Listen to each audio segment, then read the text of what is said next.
नमस्कार जी, स्वागत है मेरे YouTube चैनल पर। और हम कैरा स्मूथ कर रहे हैं, जो हम स्टेप बाय स्टेप आप लोगों को बताएंगे कि कैरा स्मूथ आप लोग कैसे कर सकते हैं। फर्स्ट स्टेप, हम सबसे पहले मैडम का हेड वॉश कर लेते हैं। हेड वॉश करने के बाद कटिंग चेयर पे मैम को लेके आते हैं, कटिंग शीट लगाते हैं। फिर हम ग्लेड का 1 नंबर क्रीम लेते हैं और हेयर पे धीरे धीरे सेक्शन बाय सेक्शन अप्लाई कर देते हैं। अप्लाई ऐसे करते हैं जो उसकी जो थिकनेस है क्रीम की सारे हेयर पे सेम रहे, कभी कहीं ज़्यादा कभी कम, ऐसा नहीं होना चाहिए। अप्लाई जो करना है आप लोगों को बिल्कुल सेम अप्लाई करना है, थिकनेस एकदम प्रॉपर पूरी सेम होनी चाहिए। ये हम अप्लाई कर देते हैं।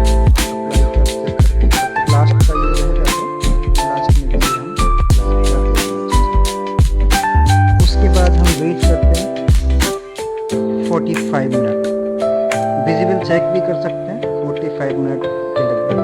उसमें जो आपने देखना है कि हेयर कैसे पता लगाएं कि हेयर बोन्स सही हुए हैं नहीं।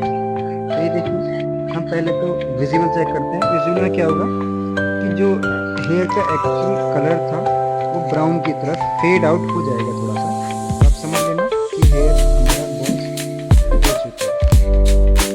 बोन्स ब्रेक दूसरा तरीका ये रहता है कि हम एक हेयर को पकड़ के पूरा ये छल्ले टाइप देखेंगे बन रहे हैं या नहीं। अगर बन रहे हैं तो फिर आप समझ जाएंगे कि हमारा हेयर बोन हो चुका है।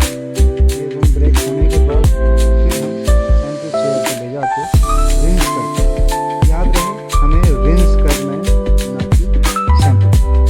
रिंस करने के बाद हम मैम को फिर से हेयर को चेयर पे ले आते हैं। चेयर पे लाने के बाद फिर से हम छोटे छोटे सेक्शन लेके, अब हमें इसमें कंडीशनर नहीं लगाना है। अब हम उनके केराटिन अप्लाई करेंगे। कैरा स्मूथ का जो प्रोसीजर रहता है यही रहता है, पहले स्मूथनिंग क्रीम लगाई जाती है, उसके बाद हम केराटिन लगाते हैं। उसके फायदे ये रहते हैं कि अगर हम हाथों हाथ केराटिन लगा देते हैं हेयर में तो केराटिन भी लॉन्ग टाइम स्टे करता है। जैसे अगर हम बिना स्ट्रेटनिंग के कराते हैं केराटिन 3 महीने में निकल जाता है, ये 3 महीने में नहीं निकलता, ये आराम से आपके हेयर में। फिर हम सारे हेयर पे केराटिन लगा देते हैं। बेनिफिट मैंने आपको बता दिया था कि अगर हम स्ट्रेटनिंग के साथ केराटिन करते हैं तो ये लगभग लगभग आपका 1 साल लगभग चल जाती है। स्ट्रेटनिंग जो रहती है वो तो आपकी चलती ही चलती है। फिर हम 35 मिनट वेट करते हैं। वेट करके फिर हेयर को ड्राई करते हैं। पहले हम नॉर्मल ड्राई करेंगे, नॉर्मल बिल्कुल ड्राई करके फिर हम ब्लास्ट ड्राई करेंगे। ब्लास्ट ड्राई 4 सेक्शन निकालेंगे, सारे 4 सेक्शन अच्छे से ड्राई कर लेंगे पहले इसके। जैसे आप वीडियो में देख सकते हैं हमने 4 सेक्शन लिए, ये ब्लास्ट ड्राई करके। ब्लास्ट ड्राई करते हुए याद रहे कि ज़्यादा हीट एक जगह ना लगे, इक्वली ही हीट चारों तरफ। उसके बाद हम प्रेसिंग करेंगे।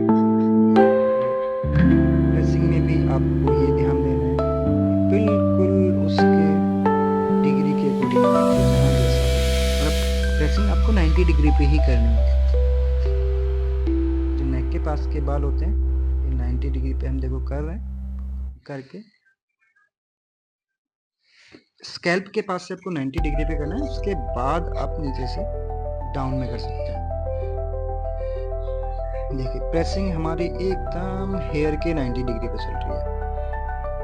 और याद रहे कि हेयर में जो आपने प्रेसिंग की थी वो बिल्कुल प्रेसिंग सेम रखनी है। ऐसा नहीं कि एक जगह आपने करते गए दूसरी जगह हीट नहीं लगी, ऐसा नहीं करना।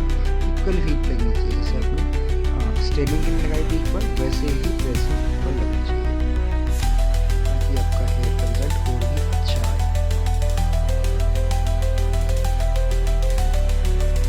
प्रेसिंग कर रहे हैं एकदम सेम प्रेसिंग चल रही है। इस सेक्शन को करके फिर साइड का दूसरा सेक्शन लेते हैं। दूसरे सेक्शन इसमें शायद रिकॉर्ड हुआ है नहीं हुआ पता नहीं, देखा भी नहीं। फिर हम फ्रंट का सेक्शन लेंगे। फ्रंट में आधा सेक्शन इधर, आधा सेक्शन इधर,